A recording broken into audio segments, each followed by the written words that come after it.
안녕하세요. 절대값TV의 명품 PD 한PD입니다. 오늘 이 시간은 상가에 관해서 두 번째 시간을 한번 가져보겠습니다. 상가를 사시는 분들의 특징을 보면 몇 가지 특징이 있어요. 첫째는 은퇴를 앞두고 노후를 걱정해서 상가를 사시는 분들이 많아요. 하나 가지고는 안 되잖아요. 그죠? 하나 가지고는 안 되는 거예요. 월세가.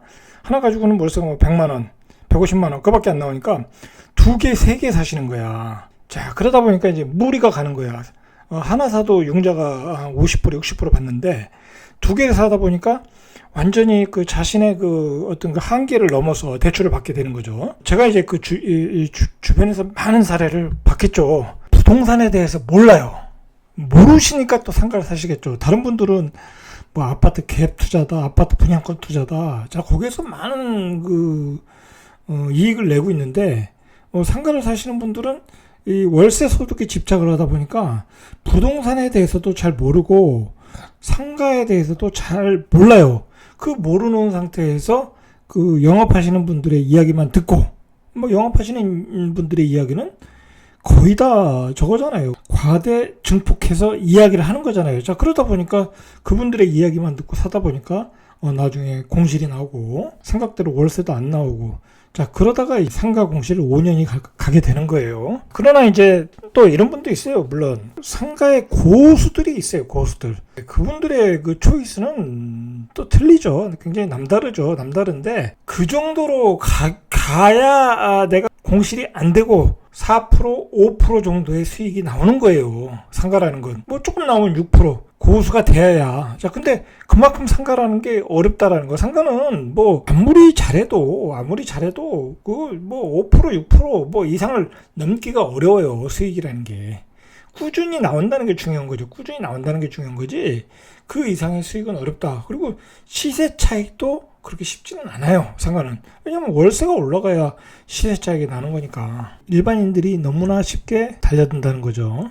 오늘은 이 남세종 쪽에서의 상가들을 가지고 일반인들이 어떤 실수를 하고 있는 건가? 상가라는 게 얼마나 어려운 것인가?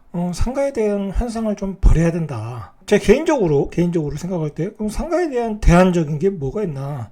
한번 그런 것에 대해서 한번 이야기를 해볼게요. 세종시에서 상가로서 상가를 사서 제일 실패를 많이 한 지역을 꼽으라고 하면 나성동 지역이죠. 나성동 지역과 바로 이 금강변이에요. 금강변 상가예요.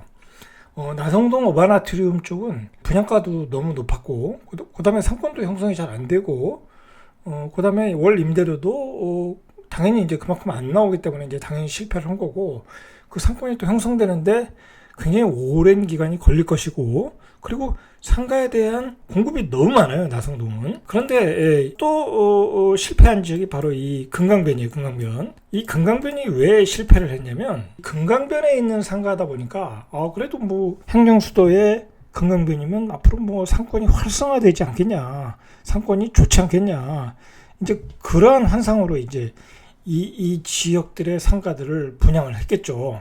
금강변에 이런 상가는 어느 도시에도 이런 케이스가 없었어요. 저도 봤을 때는 특이했어요. 괜찮다.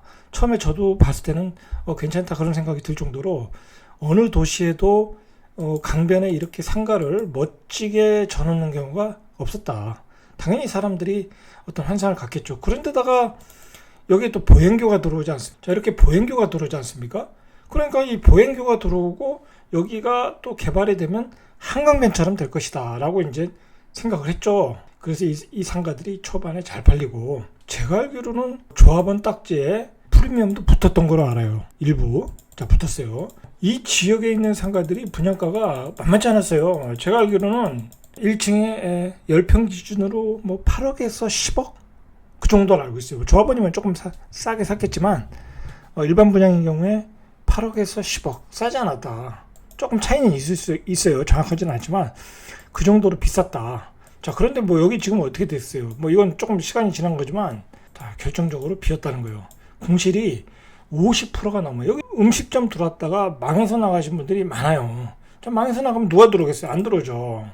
상권도 형성이 안 되고 임대료도 비싸고, 자, 이렇게 다 망해서 나가서 공실이 다 됐다라는 거예요. 보행교가 들어서고 상권이 활성화되면 이제 좀 나아질 수는 있겠죠. 이 금강변 쪽의 이 상가들은 예를 들어서 상가가 2층 같은데 음식점이 안 나가면 뭐 그냥 사무실로 두면 되는 거 아니냐 그렇게 생각할 수 있지만 여기는 또 그 음식점들로 제한된 어떤 특화 거리예요. 특화 거리. 예, 음식점 외에는 들어오기가 어렵다라는 거죠. 어렵다. 판매 시설 뭐 그런 것으로 제한되어 있다라는 거예요. 그러니까 일반 사무실 뭐 그런 거는 들어올 수 없어요. 뭐 임대를 내서 임대를 줄 수는 있어요. 그 사람은 이제 사업자 등록증 낼 때 허가가 안 나는 것뿐이지. 이게 공실률이 더 커질 수밖에 없어요. 그렇게 지구단위 계획이 짜졌다는 거예요. 금강에 대한 환상을 가지고 사신 분들이 뭐 몇 년째인가요? 뭐 5년 이상을 이제 공실로 가고 있는 거예요. 일반인들이 상가를 살 때 그냥 막연히 환상만 가지고 사는 거예요. 막연히 환상. 현재의 조건만 보고 사는 거예요. 현재의 조건만. 자, 그러나 중요한 것은 거기에 상권이 어떻게 형성이 되느냐. 그런 것을 정확히 파악을 하고 예상을 하고 사야 되는데, 자, 그렇지 못했던 것이 결국은 이제 이런 폐인의 원인, 이런 공실의 원인이 됐던 거죠. 자, 보시면은 여기는 지금 삼생활권은 입주가 거의 다 끝났어요. 자, 그리고 4-1도 입주가 거의 다 끝났고, 그리고 4-2도 이제 올해 입주가 되고, 뭐 1, 2생활권은 다 입주가 됐고, 자, 그런데도 중요한 것은 여기에 상권이 형성이 안 되고 있더라는 거예요. 안 되고 있더라. 자, 그리고 한번 또 보시죠. 이게 이제 세종시청 앞인데, 여기가 이제 건널목이죠. 이 건널목이고, 여기가 이제 BRT 버스가 있고, 자, 보시면, 이쪽 가운데 길이 이 주동선이에요. 가장 사람들이 많이 이동하는 동선이라는 거죠. 그러니까 이 가운데에 끼고 있는 상가들은 좋은 거죠. 입지가 좋은 거예요. 대로변은 많이 나갔어요. 다 잘 나갔어요. 뭐 부분적으로는 조금 공실이 있지만 거의 다 나갔어요. 그래도 시청 앞에 대로변인데 뭐라도 들어오겠죠. 다 이렇게 잘 나갔어요. 자, 이쪽도 마찬가지고 대로변 쪽은 잘 나갔어요. 딱 그 정확하게 건물의 용도가 딱 나오는 거죠. 뭐 시청 앞에 대로변 뭐든지 시간만 지나면 들어올 수 있는 입지잖아요. 또 우리가 또 뭐가 어렵냐면, 자, 보시면 삼생활권이 초반에 들었을 때는 쪽이 예를 들어서 이쪽보다는 이쪽이 더 상권이 뭐 좋다고 해야 되나? 더 인기가 있었어요.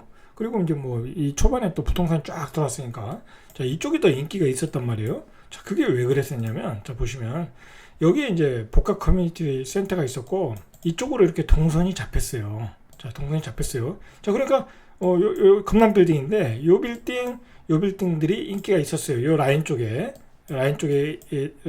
인기가 있었어요. 지금 이제 뭐라 그럴까, 이제 다 입주가 된 상태에서는 어디가 인기가 있냐면, 입주 초기에는 이쪽 네이버 빌딩 쪽이 인기가 별로 없었어요. 이쪽으로는 동선이 잘 안 잡혔으니까. 그때 대방 이 MCT 쪽은 또 공사를 했으니까. 자, 그런데 보십시오. 이게 여기 대방 MCT가 있고, 이게 주상복합이 들어서면서 이게 상권이 형성이 잘 됐잖아요. 자, 그러다 보니까 이쪽으로 동선이 많이 잡히는 거예요. 그러니까 그게 뭐냐면 이렇게 상권은 변한다. 자, 이 변화를 우리가 미리 알 수 있느냐? 없다라는 거죠. 없다. 물론 전문가들은 예측이 가능해요. 장기적으로 보면 예측이 가능해요. 당연히 가능하죠. 이쪽으로 동선이 다 빠지잖아요. 이쪽이 주동선이 되고, 그리고 이쪽으로 상권이 형성이 잘 되다 보니까 이쪽과 이쪽이 상권이 활성화됐더라는 거예요.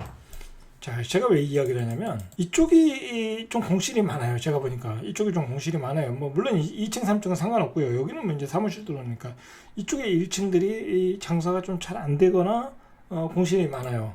마찬가지로 이쪽이 또 장사가 안 돼요. 이 동선이 안 나오니까 이쪽의 상가들이 이렇게 공실이 있어요. 공실이 있고 조금 장사가 안 돼요. 자, 그건 뭐냐면 동선에서 벗어났기 때문에 그래요.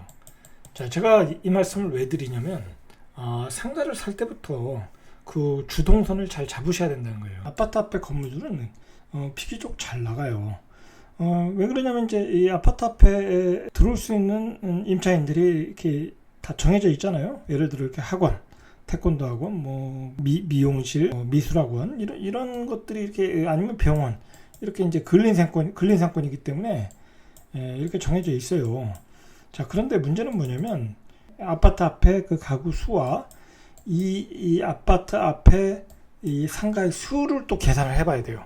그 수를 계산해 볼 때 조금 공급 과잉이다. 자, 공급 과잉이라 이렇게 많이 남아 있어요. 공실이 이 전면 쪽도 남아있고 후면 쪽도 많이 남아있는 상태예요. 그리고 중요한 거는 공급이 좀 과잉하다 보니까 당연히 새를 다 자기가 원하는 만큼 임차료가 안 나오겠죠. 자, 그런 문제가 있어요.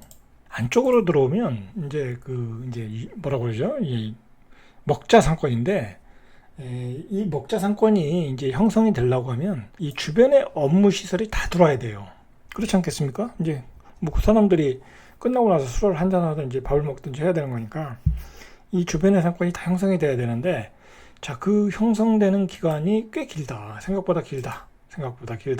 자, 그러다 보니까 이 상권의 공실률도 크다라는 거예요. 이 아파트 앞에 단지 내 상가들은, 아파트 앞에 복합 상가들은 그 아파트 주민만 들어오면 그 수요가 발생하니까 가게가 나가는데, 자, 문제는 뭐냐면 이런 건물들은 상권이 형성이 돼야 이제 임대가 나가는 거 아니겠습니까?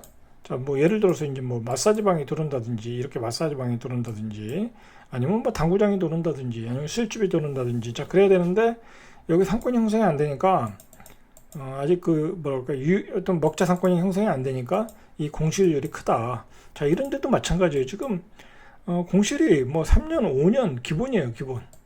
상가가 어려운 것이다라는 거예요. 제가 말씀드리고 싶은 것은 그 상가에 대한 환상을 깨셔야 돼요. 이제 정리를 해보면 최소한 상가를 사시려면 확실하게 공부를 하시고, 내가 계약하는 상가는 누가 계약을 할지, 어떤 용도로 쓰일지, 그 다음에 언제쯤 나갈지, 자, 그런 것을 정확히 계산하고 오셔야 돼요. 그래서 몇 프로의 임대료가 나올지, 자, 그렇게 정확하게 계산하고 해야지, 이 영업하시는 분들의 말만 듣고 계약을 하시면 굉장히 어려운 상황에 올 수 있다는 거예요. 여러분 생각해 보시면 이자와 관리비를 합쳐서 한 150만 원 정도를 매달 낸다고 생각해 보세요. 그걸 5년간 낸다고 생각을 해 보세요. 5년, 10년을 낸다고 생각해 보세요. 정말 그건 내 인생의 어떤 족쇄가 되는 거예요. 족쇄. 나 아무것도 못 해요. 그렇게 되다 보면 매달 150만 원씩 내가 내는 거야. 기약도 없이. 그거 얼마나 인생이 우울하겠습니까? 자, 그런 점을 생각하셔가지고 이 상가를 매수하실 때는 철저한 계획하에 철저하게 공부를 하시고 매수하시고, 이 신도시 상가는 어려운 게 상권이 형성되는데 여기에 인구가 다 차야 가능한 거예요. 그러니까 신도시 상가는 건드리면 안 돼요. 제가 보기에는 건드리면 안 되는 거고, 아주 성숙된 도시, 그 상권이 완벽하게 형성된 도시, 공실이 없는 상가, 임차인이 차 있는 상가, 뭐 그런 상가를 이제 매수하셔야지. 이렇게 신도시 상가는 가격은 비싸고 괴물 같은 상품이다라고 보시면 될 것 같아요.